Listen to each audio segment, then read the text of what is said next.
I'm Martin from Asynt. Behind me is the fantastic Forth Railway Bridge here in Scotland, at North Queensferry. But I'm just stopping by on my way to see one of our customers, to catch up with them after 2 years, seeing how they've been getting on.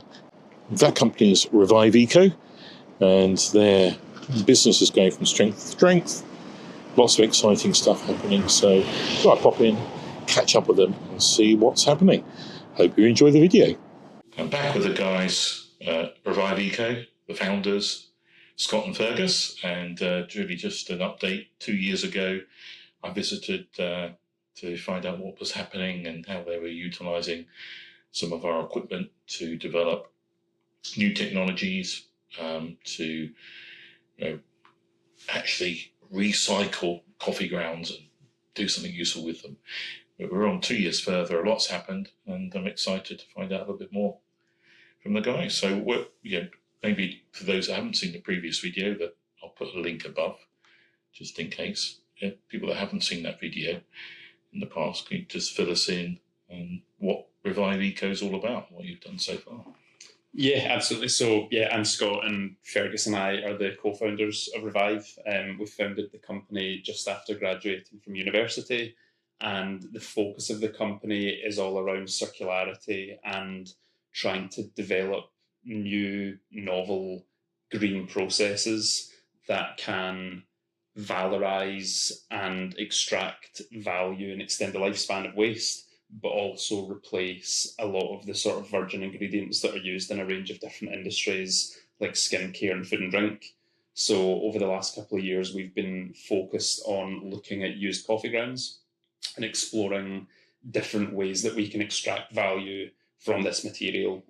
So at the moment, we've developed a range of different ingredients, a coffee oil, surfactants, and a range of other things in the pipeline just now, and that's all derived from used coffee grounds that is essentially a waste product. We're very much focused on trying to impact and disrupt a range of different industries and bring sustainability to a wider audience. Fantastic. So since I was here 2 years ago, what milestones have you achieved with that, specifically the coffee grounds development and proving proof of concept and going on beyond that?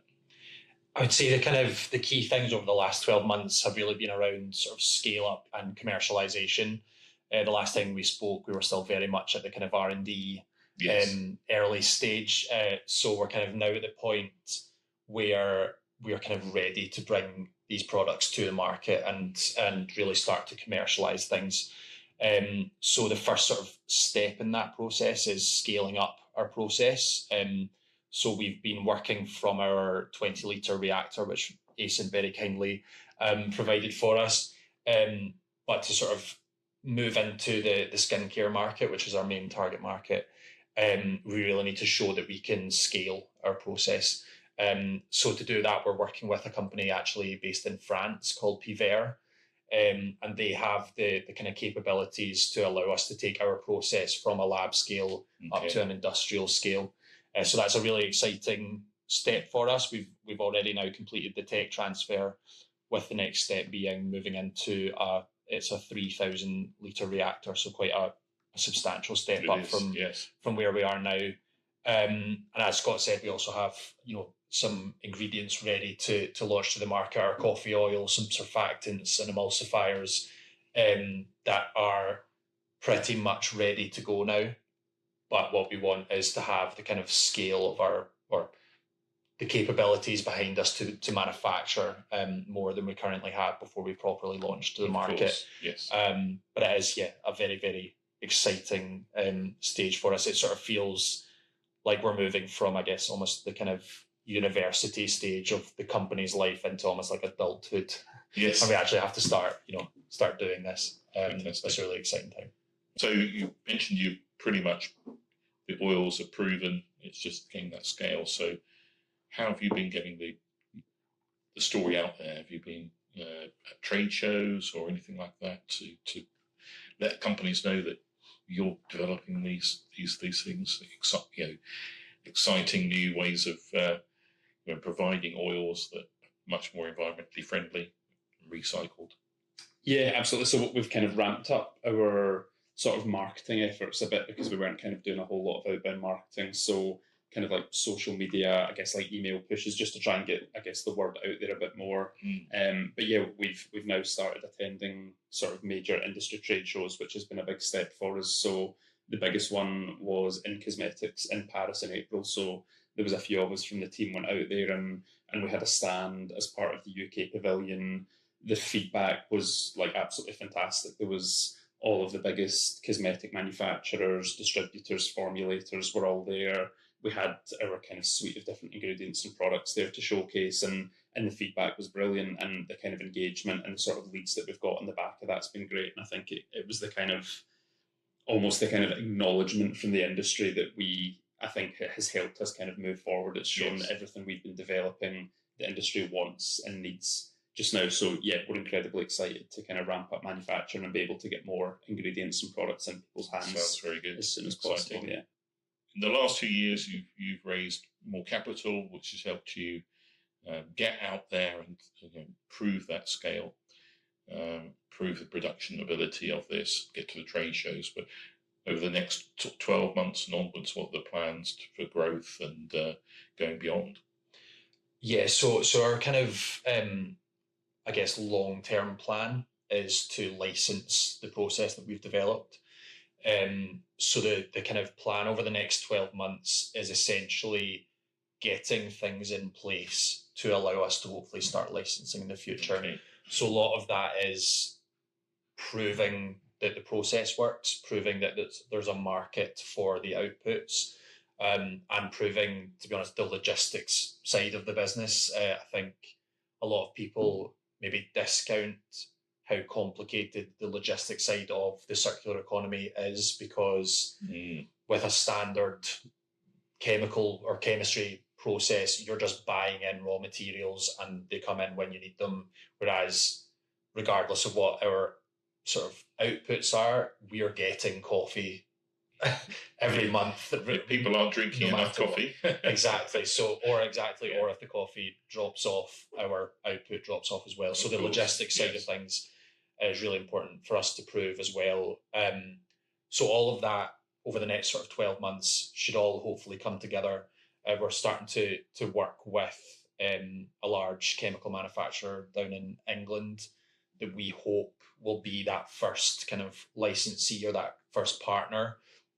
That relationship is kind of being built right now. It's already really strong, and we're actually going down to see their plant next week, which is really exciting, down in Milton Keynes.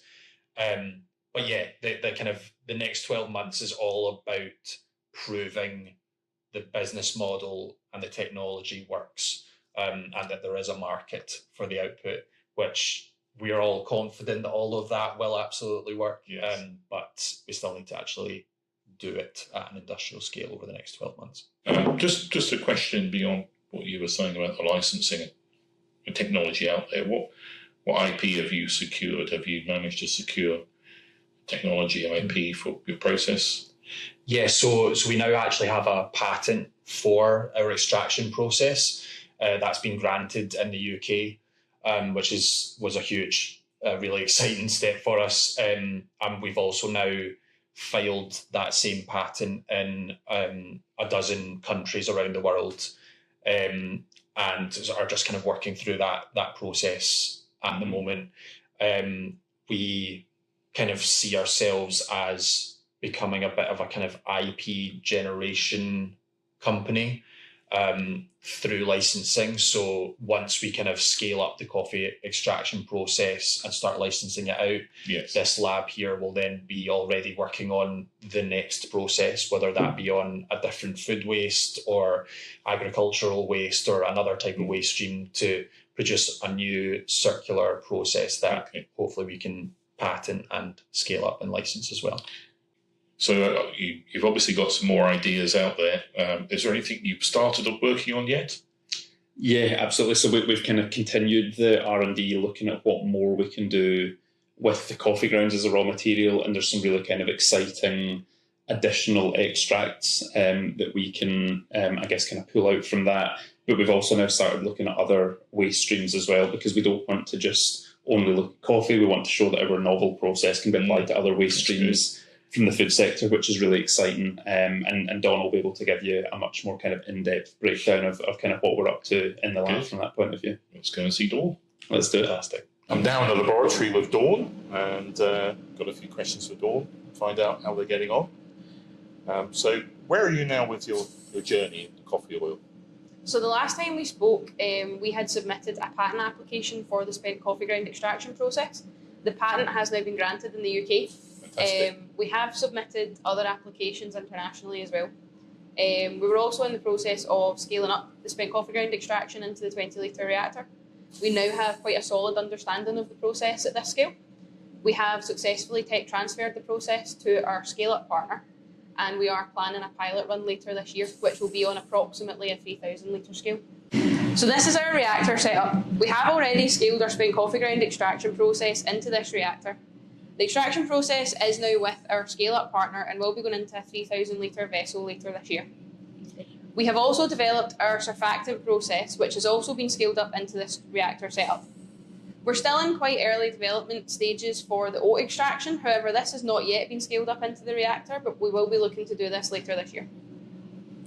So what has Revive Eco been doing with the coffee oil at this point so far? So the coffee oil can be used as an ingredient in cosmetics products such as skin and hair oils, body butters and balms. The coffee oil has components present that have been shown to be beneficial to the skin, components such as caffeine and antioxidants like tocopherol. The coffee oil can also be used as a raw material in processes that we've developed in order to access other ingredients as well. What further ingredients and materials are you now working on and considering? So we have been able to derivatise the coffee oil further to create functional ingredients such as emulsifiers and surfactants. And we have used the Asynt kit to develop this process in order to access an ionic surfactant, which can be used as an ingredient in cosmetics products such as shower gels, liquid hand soaps, and shampoos.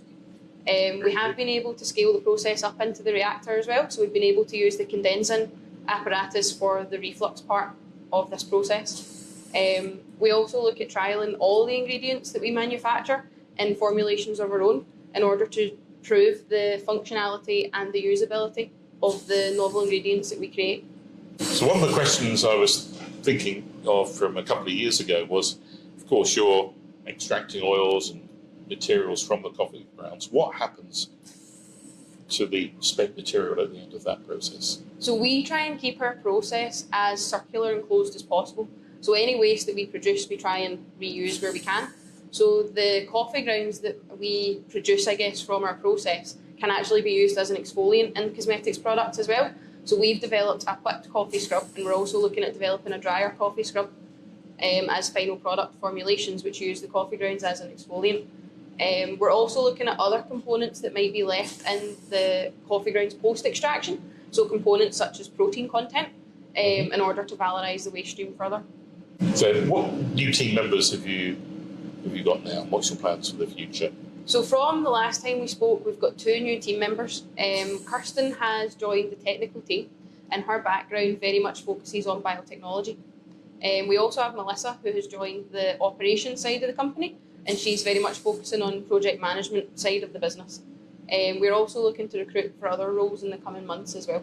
You've gained a lot of knowledge around coffee grounds. What's next? Yeah, so I think kind of up until now we've been known as the coffee guys. But what we really want to do is use the knowledge we've gained and the technology we've developed in order to tackle and upcycle other waste streams, for example, oat waste.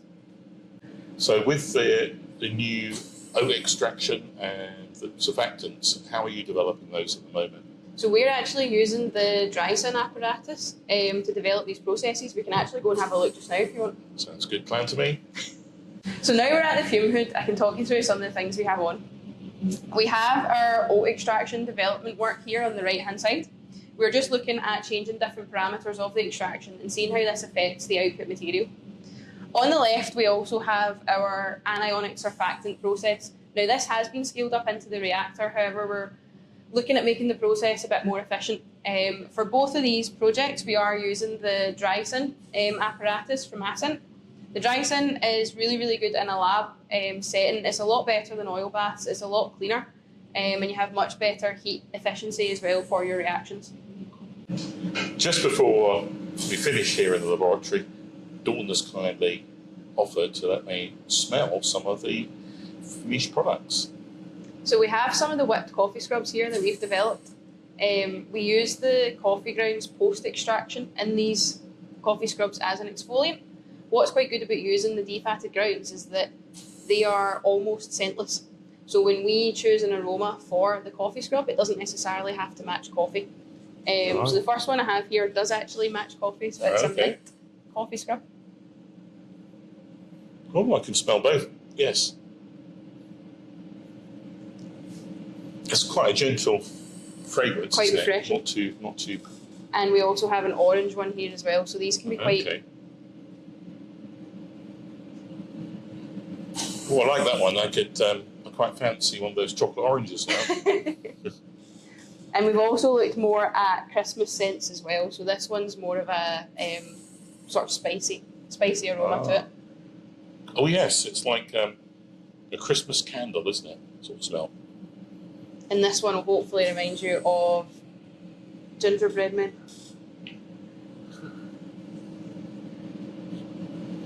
It's very gentle, that one.